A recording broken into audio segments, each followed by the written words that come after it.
성탄을 앞둔 지난 주간에 제천에서 그 스포츠 센터 빌딩에서 불이 나서 현재까지 29명이 숨지고 31명이 부상을 당한 엄청난 대형 사고가 있었습니다. 여러분도 그날 텔레비전을 통해서 보셨겠지만은 녹가스를 마시고 출입구를 찾지 못하고 또 스프링쿨러도 작동도 안 하고 비상구는 물건에 쌓여 있고 통로를 찾지 못해서 고통 속에 죽어간 사람들 생각하면 할수록 안타깝고 가슴이 아픕니다.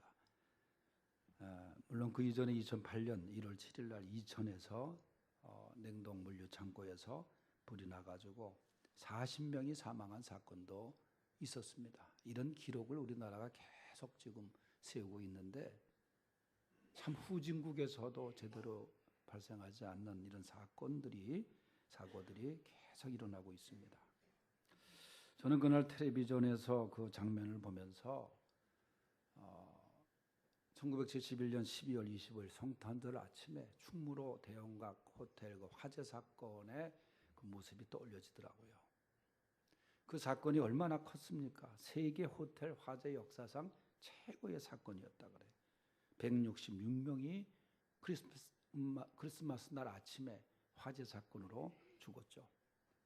그때 제가 대학 무슨 시험 제가 입학 시험을 치르면서 논술에 그 제목이 장문의 국어 시험의 제목이 대형각 화재 사건이에요. 그 정도로 참 큰 사건이었었는데 그 장면이 계속 이렇게 복합적으로 떠올려지더라고요. 그런 사고가 있을 때마다 하는 얘기가 이제 근본 대책을 세워서 앞으로 이런 사고가 발생하지 않도록 하겠다. 그게 정부의 이야기입니다. 대통령이 먼저 달려간 것은 잘했죠. 자기가 뭐 욕을 먹는 한이 있더라도 내가 가야 되겠다 생각했다고 하는데 그때 유족이 한 말 중에 하나가 있습니다. 정부가 이런 식으로 대처하는 것이 한두 번이냐. 그리고 그런 말을 해요. 사람이 먼저다라고 항상 말하는데 대통령이 이번엔 사람이고 뭐고 없었다고. 세월호 사건과 뭐가 다르냐고. 그러니까 대통령이 말 한마디 못하고 있었던 그 장면이 방영이 되더라고요.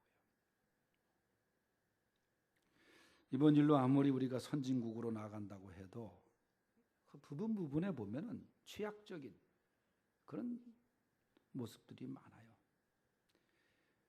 참 성탄을 앞두고 졸지에 뭐 서너 명의 가족을 한꺼번에 잃은 가정도 있어요.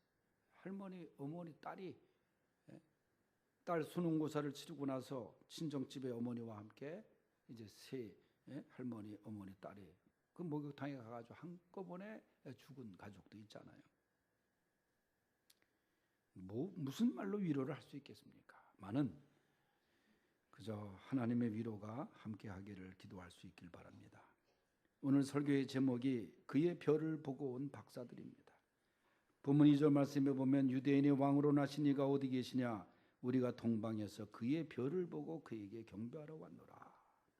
그의 별을 보고 주님의 탄생의 별을 보고 온 이들 1절에 보면 그들은 동방으로부터 베들레헴으로 온 박사들이라고 그랬습니다. 동방으로부터 그러면서 이 동방은 아라비아, 바벨론, 페르시아 그렇게 기록을 했어요. 어느 지역인지는 정확하게 어느 나라인지는 모르지만은 동방으로부터 동쪽으로부터 온 박사들이 아기 예수의 별을 보고 그에게 왔다는 거예요. 여기서 말하는 박사는 오늘날 말하는 박사들과는 조금 다른 박사들입니다. 우리가 오늘날 박사 말하면은 우리나라만 하더라도 이 박사의 종류가 19종이 있습니다. 분야가 뭐 문학 박사, 철학 박사, 신학 박사 쭉 해서 19종이 있어요. 그래서 일정 학점을 이수하고 그다음에 뭐 외국어 시험 박사 종합 시험을 합격한 자가 이제 논문을 제출해서 그다음에 위원회에서 이제 심사를 해서 이제 총장이 교육부 장관의 승인을 얻어서 학위를 수여하게 돼 있어요. 근데 그런 박사는 아니고 당시의 박사는 헬라어에서 마고이라는 말로 보통 천문학자 혹은 철학을 연구하는 당시의 철인들이라고 말할 수 있습니다. 근데 오늘 본문에 등장하는 박사들은 하늘의 별을 보고 연구하는 전문가들입니다. 오늘날 굳이 말한다면 아마 천문학자 같은 사람이 되겠습니다. 그런데 이 박사들이 하늘의 별을 보고 연구하던 어느 날 특별한 별을 발견했어요. 이상한 별. 그런데 물론 그들은 성령의 계시를 받았겠죠. 이 아기 예수의 탄생을 알리는 그 별. 그래서 동방으로부터 예루살렘 그 먼 길을 찾아서 나선 것입니다. 그런데 이상하게도 가장 가까운 곳에 있었던 그 아기 예수의 별을 똑같이 바라보았던 베들레헴의 종교 지도자들, 유대 백성들이 먼저 사실은 베들레헴의 아기 예수께 경배를 해야 됨에도 불구하고 그들은 무관심하고 오히려 믿지 않았습니다. 헤롯 같은 사람은 그 얘기를 듣고 아기 예수를 죽이려고 했습니다. 그러나 동방에서 산을 넘고 물을 건너 그 먼 길을 마다하지 않고 박사들이 아기 예수의 탄생을 알리는 그 별을 보고 떠났습니다.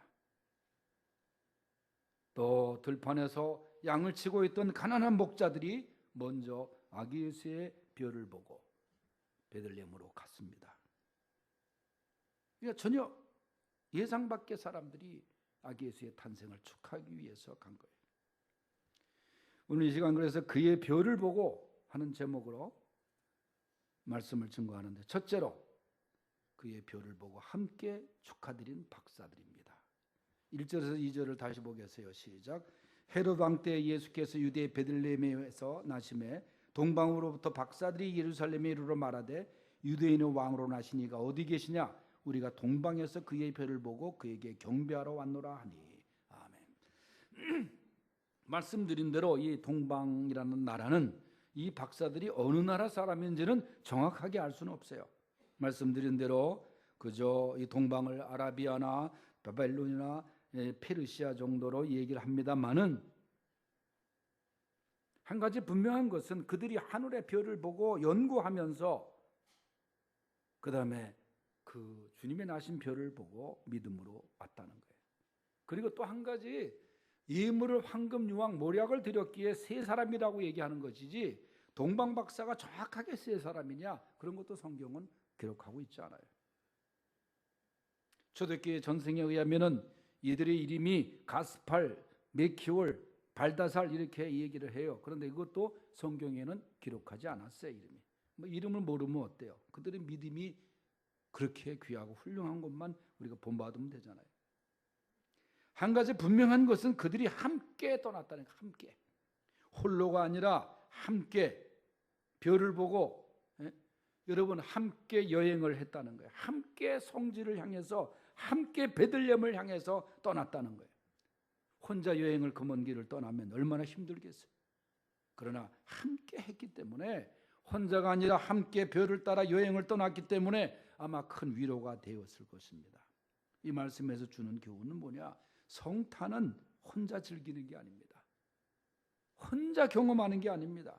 함께 나누는, 함께 전하는 그런 절기가 성탄절입니다. 성탄의 기쁨을 나 혼자 나누는 것이 아니라 성탄의 기쁨을 함께 나누는 그런 모습을 우리는 동방 박사들에게서 발견할 수가 있습니다. 기쁜 성탄의 소식을 온 세상에 나누어야 됩니다. 특히 추운 들에서 한밤중에 양떼를 지켰던 목자들과 같이 외롭고 추운 사람들과 함께 성탄을 나눌 수 있어야 되는 거예요. 우리가 지난 월화 설구치서 우리 갇힌 자들과 함께 성탄 예배를 드렸습니다. 떡도 준비하고 과일도 준비하고 수면 양말도 준비하고, 여사는 300명 전체 수용자들이 신을 수 있고 먹을 수 있는 것을 준비해서 성탄절 예배를 함께 드렸습니다. 얼마나 춥고 또 외롭고 그러한 예배였겠어요. 그런 삶에서 제가 그날 예배 설교 전에 오늘 세례받기 원하시는 분 한 자매가 손을 들더라고요. 그래서 성탄절 세례식인데 한 분이 그래도 세례를 받아서 감사하다. 그리고 설교 후에 다시 물었어요. 오늘 성탄절 예배입니다. 혹시 세례받기 원하시는 분 나오세요. 손 드세요니까 한 분이 손을 들고 나오는데 저는 참 너무 깜짝 놀랐어요. 그 롯데그룹의 신영자 부회장이 목사님 제가 세례받겠습니다 하고 앞으로 걸어 나온 거예요. 그분은 불교 신자였어요, 사실은. 그래서 제가 분명히 고백을 시킨 다음에 문답을 하고 성부, 성자, 성령의 이름을 선포도 하고 또 세례를 베풀었잖아요. 성경책을 우리가 항상 성경책은 그들이 필요로 하는 거니까 성경책을 두 분이기 때문에 제가 이름을 써서 성경책을 선물로 줬어요. 세례를 주고 이제 교회로 제가 왔는데 휴대폰으로 전화 걸려온 게 아니라 교회 전화로 해서 저를 찾는 전화가 와서 제가 전화를 받았더니 목사님 제가 장성윤이라는 사람입니다. 근데 저 처음 듣는 이름이에요. 오늘 제 어머니 신영자 부회장이 세례를 받고 나서 자기가 면회를 갔더니 그 얘기를 하더래. 그래서 내가 세례받았다. 그러니까 이 딸이 혼자서 그 롯데 그 그룹의 식구들 중에 그 신앙생활 잘하는 사람이 신영자 씨 딸이더라고. 자기가 어느 게 나간다 그래. 너무 엄마를 위해서 기도했는데 엄마가 오늘 세례 받았다 그래서 너무너무 감사하다고. 너무 감사하다고. 그래서 제가 기도해드렸어요, 전화기로. 어머니의 세례를 통해서 그 집안이 복을 받고 롯데 특별히 신격호 회장이 세상 떠나기 전에 그 영혼을 하나님께서 받으시길 바란다고. 그분이 지금까지 어떻게 살아왔던가 그게 중요한 거. 뭐 때로는 중요할 수도 있지만은 그러나 그분이 하나님 품에 안겨서 하루나라 가야 되지 않겠어요? 이 성탄은 가난한 자나 부자나 차별 없이 누구나 함께 경험해야 되고 그 탄생을 알려야 되고 축하하고 나누는 절기가 성탄인 것을 믿으시기 바랍니다. 본문에 함께 별을 보고 떠난 박사들처럼 이번 성탄은 사랑하는 가족과 함께 어려운 이웃과 함께 나누는 절기가 되기를 축원합니다. 두 번째는 경배로 축하드린 박사들이었어요. 2절 말씀에도 보면은 우리가 읽은 대로 유대인의 왕으로 나신 이가 어디 계시냐? 우리가 동방에서 그의 별을 보고 그에게 경배하러 왔노라 그랬어요. 우리가 주님께 경배하기 위해서 왔다는 거예요. 그 목적으로 11절에도 보면은 집에 들어가 아기와 그의 어머니 마리아가 함께 있는 것을 보고 엎드려 아기께 경배하고 그랬어요. 성탄은 경배하는 거예요. 본문에 경배하다는 말은 원래 복종하다 그런 말입니다. 당시 세상은 헤롯이라는 왕을 경배했어요. 그러나 성탄은 인간을 경배하는 것이 아닙니다. 헤롯을 경배하는 것이 아닙니다. 경배라는 말은 신약에 와서는 그 대상을 오직 하나님과 예수님에게만 한정해서 사용했습니다. 오직 우리 주님만이 경배의 대상이라는 거예요. 저 북한 땅에 있는 김정은이, 김정일, 김일성이가 지금 경배의 대상이 되고 있지 않습니까? 그 당시 경배라는 것은 엎드려 절하는 것을 말합니다. 그런데 이 경배라는 말은 예배라는 말과 같은 말로 사용돼요. 동방 박사들은 예수님께 예배를 드림으로 성탄을 축하했다는 거예요. 그래서 예배는 성탄의 중요한 정신이에요. 여러분 성탄절에 파티하고 성탄절에 무슨 프로그램하고 그게 성탄의 중요한 게 아니에요. 성탄은 예배입니다. 경배입니다.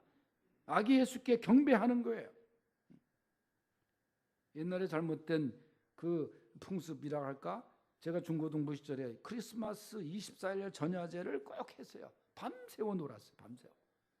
게임하고 게임도 종류도 많지도 않았어. 무릎 2번 치고 박수 2번 치고 오른손 내미는 거 그거밖에 없어서 게임이. 그것도 틀리는 사람도 많았어. 근데 보면 박자를 못 맞춰가지고. 그러면서 밤을 지새우잖아요. 그 선물교환하고. 그러면 교회 옆에 공간에서 하다 보니까 성탄절 새벽에 촛불 새벽기도는 다 나가야 되잖아. 사찰집사님이 막 쫓아내서 예배 참석하라고. 예배를 드리면 촛불 예배가 되겠어요. 얼마나 머리 타는 냄새가 나는지 그때. 사방에서 찌지직하면서 그냥 졸다가 다 태우는 거 머리를. 여러분 그 성탄절 예배가 그게 새벽 예배가 그게 무슨 예배야? 성탄의 중요한 요소가 예배거든요. 예배. 하나님이 기뻐하시는 영과 진리로 드리는 예배. 동방박사들의 예배, 이제 우리가 내일 성탄 축하 예배를 드립니다.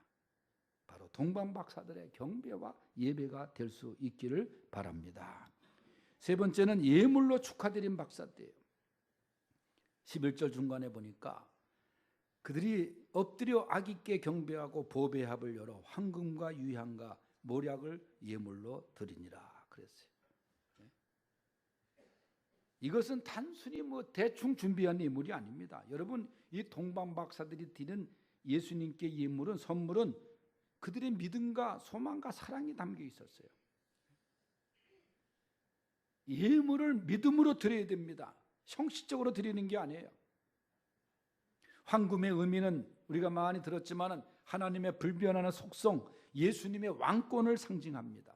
유향은 뭐예요? 아라비아에서 나오는 특산품인데 출애굽기 30장 23절에 보면 하나님께 드리는 향으로 사용됐어요. 모략은 뭡니까? 쓴맛을 의미하는데 주로 시신에 바르는 데 사용했어요.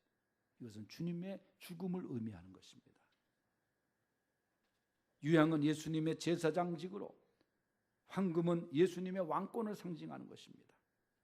만왕의 왕으로 오신 예수님을 우리가 모시고 하나님과 우리와 죄로 말미암아 멀어졌던 그 사이를 화목하게 하시기 위해서 오신 제사장 예수님, 또 우리를 십자가에 죽으심으로 구원하신 예수님의 죽음, 그것을 의미하는 동방박사들의 성탄 예물이었습니다. 우리가 이번 성탄에 주님 앞에 어떻게 예물을 드릴까? 무슨 예물을 드릴까? 주님이 기뻐하시는 예물이 무엇일까? 한 이야기를 참고하시길 바랍니다. 주석 중에 바클레이 주석이 있습니다. 유명한 주석인데 이 주석에 나오는 예화입니다. 마틴이라는 사람이 있었는데 이 마틴이라는 사람이 얼마나 선하고 또 의롭고 그저 어려운 이웃을 보면은 그냥 지나치지 못하는, 예수님의 마음으로 항상 베푸는 그런 사람이었어요. 어느 추운 겨울날 아침에 그가 말을 타고 거리를 지나가는데 한 불쌍한 거지가 떨고 있는 것을 보게 됩니다. 그는 이미 몸에 입고 있던 모든 옷을 다 벗어서 불쌍한 사람들에게 나누어 주었어요. 그날 입은 것이 마지막 외투였대요. 가던 길을 멈추고 거지를 향해서 내게 있는 것은 이 외투밖에 없으니 어떻게 할까 하다가 사실은 다 벗어주면 자기도 그 추위에 견디기 어려우니까 이 외투를 절반씩 나누자. 그리고 칼을 꺼내서 외투를 둘로 잘라가지고 반은 그 거지에게 주고 반쪽은 자기가 몸에 걸치고 길을 떠나갑니다. 사람들은 그 모습을 보고 막 손가락질을 하고 놀려대죠. 그러나 그의 마음은 가득한 기쁨이 있었어요. 그날 밤에 잠들었을 때 꿈을 꾸게 됩니다. 꿈속에 주님이 많은 영광 중에 천사들과 함께 나타나셨는데 주님의 복장이 너무 웃기는 거예요. 외투를 반쪽아리만 입고 나타나신 거예요, 예수님이. 그러니까 천사들이 옆에 있다가 주님, 이게 무슨 옷이 그렇습니까? 이상합니다. 주님이 말씀하시기를, 아니다, 이 옷은 내가 가장 좋아하는 옷이다. 내 사랑하는 마틴이 나에게 이 옷을 입혀주었다. 가장 귀한 선물이다. 성도 여러분, 여러분은 무엇으로 주님께 성탄절 선물을 드리시겠습니까? 주님의 별을 보고 온 동방박사들은 산과 사막을 지나서 그 멀리서부터 먼 길의 성지를 향하여 주님의 탄생을 축하하기 위해서 올 수 있었던 것은 함께 격려하고 함께 축하하기 위해서, 그 함께라는 것입니다. 그리고 경배입니다. 오직 주님께 경배하기 위해서, 그리고 가장 귀한 예물로 주님 앞에 나왔습니다. 우리 모두 별을 보고 길을 떠나서 아기 예수께 경배한 동방박사들의 믿음을 본받아 이번 성탄을 은혜롭게 맞이할 수 있기를 축원합니다.